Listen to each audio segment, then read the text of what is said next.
Everyone, so I am Karunesh और स्वागत है आपका हमारे चैनल द फोकस पे। और आज फोकस में हम बात करेंगे फ्रॉड। तो फोकस है फ्रॉड पे और फ्रॉड में भी डिजिटल फ्रॉड। मेरी कोशिश होगी मैं अपना एक्सपीरियंस और जो सुनता रहता हूँ इंडस्ट्री में लोगों से बारे में, सोसाइटी में लोगों से, वो आपको शेयर करूँ और थोड़ा अवेयर करूँ ताकि जिन लोगों तक मेरी बात पहुँचे वो कम से कम इसके शिकार ना हो। तो हुआ यूँ कि कुछ दिन पहले मुझे एक कॉल आई और ऑब्वियसली अननोन नंबर था, मैंने उठाया। तो आया कि जी मेरा एक पार्सल रिटर्न हो गया है और अगर आप उसकी डिटेल चाहते हैं जानना तो आप एक दबाइए, जैसा होता है ऑटोमेटेड डायलर की जो कॉल्स होती हैं उस पर। तो मुझे याद है कि मैंने कुछ अमेज़न से ऑर्डर किया हुआ था, तो हो सकता है कुछ इशू हो गया हो, घर पे कोई ना हो, वाइफ कहीं गई होंगी और वापस हो गया। तो हम इसको चेक कर लेते हैं। मैंने 1 दबाया और उन्होंने भी यही बोला कि सर ऐसा ऐसा है, आपका कोई पार्सल है जो रिटर्न हुआ है। तो हमने कहा जी बताइए क्या डिटेल है उसका। तो उन्होंने बोला जी आपका कोई पार्सल है जो आपने मुंबई से ईरान भेजा है और वो कस्टम्स डिपार्टमेंट ने रोक लिया है। मैं तो ना मुंबई में रहता हूँ, ना मेरा ईरान में कोई जानने वाला है, तो मैं क्यों पार्सल भेजने लगा। बोले नहीं जी आपका नाम है, आपका फ़ोन नंबर है, यही फ़ोन नंबर है। हमने कहा हाँ यही फ़ोन नंबर है और आपका आधार कार्ड उस पर लगा है और वो कस्टम्स डिपार्टमेंट ने रोक लिया है और वो आपसे उसकी डिटेल जानना चाह रहे हैं। मैंने कहा भाई जब मैंने पार्सल भेजा ही नहीं है तो मैं उसकी डिटेल कहाँ से दे दूँगा आपको। और दूसरी बात भाई साहब मैं मुंबई में नहीं रहता हूँ। तो देन फर्दर उन्होंने बात करने की कोशिश की। देन आई रियलाइज़ कि इनसे ज़्यादा बात करने से अच्छा है मैं इनका फ़ोन डिसकनेक्ट कर दूँ, बिकॉज कि इन प्रकारेण ये क्या करेंगे कि जानने की कोशिश करेंगे मैं क्या करता हूँ, कहाँ रहता हूँ वगैरह वगैरह, और किसी तरीके से मुझे ये ट्रैप में लेना चाहेंगे। अब हुआ यूँ था कि मैं टेक्नोलॉजी और फाइनेंस सेक्टर में काम करता हूँ, तो थोड़ी बहुत इस सेक्टर की जानकारी रहती है और सोसाइटी में काफ़ी सुनता रहता हूँ। कुछ सुना था मैंने कि एक बिहार के एक डॉक्टर साहब थे, उनसे कुछ काफ़ी बड़ी रकम जो है इस तरह से फ्रॉड से उगाही करी गई। एक आईआईटी के प्रोफेसर हैं शायद, उनसे काफ़ी बड़ी रकम उगाही कर ली गई एंड सो ऑन। सो मैं न्यूज़पेपर में पढ़ा करता था या आज की डेट में डिजिटल माध्यम से बहुत सी न्यूज़ आती रहती हैं, तो वो देखा सुना करता था और मैं थोड़ा शॉक्ड भी होता था कि यार लोग मतलब सामने वाला खुद भी आपसे कहे लेकिन आपको तो पता है कि आपने क्या किया है।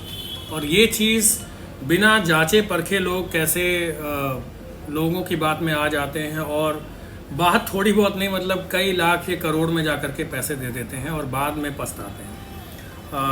Thanks to some of the YouTubers, उन्होंने बहुत डिटेल में इसमें वीडियोस बनाए हुए हैं, मैंने वो देखे भी थे एंड उसका भी सार यही निकला था कि भाई माना अथॉरिटीज़ हैं उनको काम करना चाहिए, माना बैंक्स हैं उनको काम करना चाहिए कि इस तरह के ट्रांजैक्शंस ना होने पाएँ।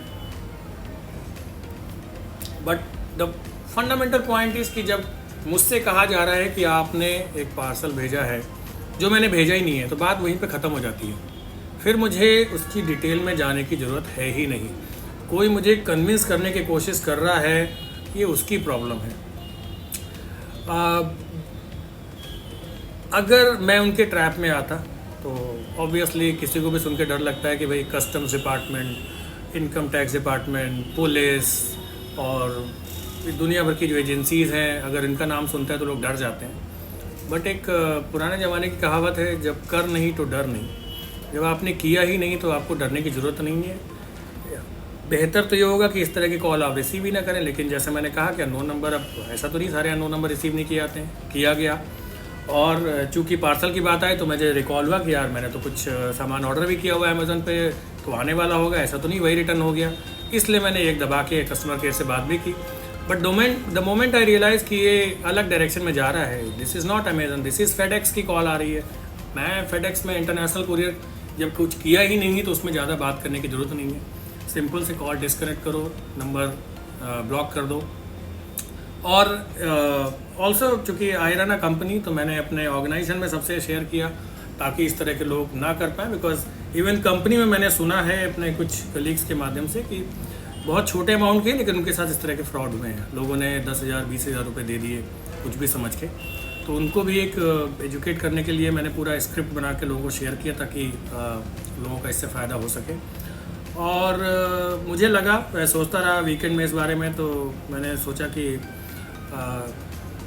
जो मेरा एक्सपीरियंस है मैं फैमिली और कंपनी में तो अपनी कर दिया, लेकिन वाइडर पब्लिक के साथ करूं ताकि जिन तक भी ये वीडियो पहुंचेगा समझेंगे इसको और इस तरह के ट्रैप में नहीं आएंगे।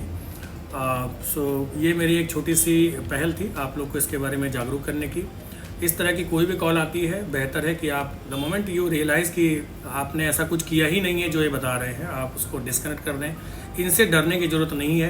कोई भी अथॉरिटीज़ ऐसे डिजिटली आपको अरेस्ट नहीं कर सकते। कोई भी अथॉरिटीज़ डिजिटली आपके बैंक ट्रांजैक्शन को ट्रैक नहीं कर सकते। अगर वो होगा तो आपको बुलाएंगे, आपसे बैठ के बात करेंगे, आपको ये प्रूफ दिखाएंगे कि भाई आपने कुछ गलत किया है, उसके बाद ही होगा।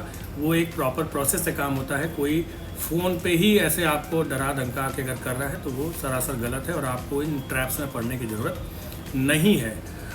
होता क्या है, इंसान जैसे ही इन अथॉरिटीज़ का नाम सुनता है एकदम डर जाता है। तो मैं ये कहना चाहूँगा कि डरने की ज़रूरत नहीं है। जैसे मैंने कहा, जब कर नहीं तो डर नहीं, जब आपने किया ही नहीं तो आपको डरने की ज़रूरत नहीं है।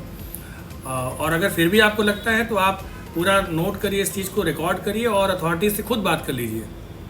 जब आपने किया नहीं होगा तो जाहिर सी बात है किसी के पास इतनी फुर्सत ही नहीं है कि जो एक निर्दोष आदमी के पीछे पड़ जाए। तो इन चीज़ों का ध्यान रखें और आने वाले टाइम में इस तरह की अगर कोई प्रॉब्लम होती है तो उससे आप बचें। यही उद्देश्य है। Thank you.